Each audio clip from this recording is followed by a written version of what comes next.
The house on Morrow Lane had stood empty for decades, its windows dark and its paint peeling like dead skin. Locals whispered that it wasn't just abandoned, it was waiting. When I moved in, I laughed off the stories. Cheap rent was hard to come by, and I wasn't about to let superstition scare me away. The first night I heard it, a faint tapping from the walls.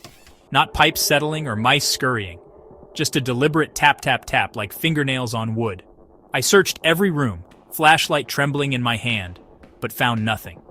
The sound stopped when I went to bed, and I convinced myself it was just exhaustion playing tricks.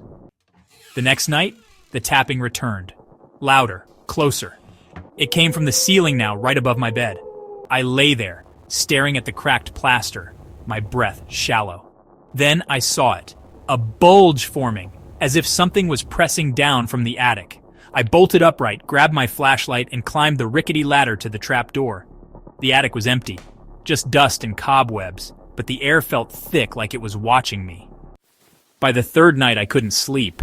The tapping was everywhere. Walls, floors, windows, like a dozen hands testing the house's edges. I called a friend to stay over, hoping company would ground me.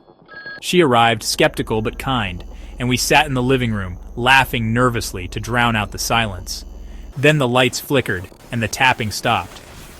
For a moment, I thought it was over. That's when the whispering started. It wasn't words, not at first, just a low, guttural hum slithering from the shadows. My friend's face went pale. She heard it too. The hum grew into syllables, a chorus of voices overlapping, too faint to understand but too clear to ignore. They seemed to come from inside the walls, beneath the floor, behind my skull. I grabbed her arm, and we stumbled toward the door, but it wouldn't budge. The knob turned, the hinges creaked, but something held it shut. The voices sharpened. "Stay!" they hissed, over and over, until the word burrowed into my bones. My friend screamed, clawing at the door, her nails leaving bloody streaks on the wood. I tried to pull her back, but the floorboards buckled beneath us, splitting apart like snapping jaws. A cold, damp hand brushed my ankle, then gripped it. I kicked free, dragging her with me, and we ran for the window. Glass shattered as we threw ourselves through, landing hard on the overgrown lawn. We didn't stop running until we reached town, bloodied and breathless. When I looked back, the house sat silent, its broken window gaping like an eye. The police went later, found nothing. No voices, no hands, just an empty house. They said we'd imagined it, that stress and old wiring explained everything.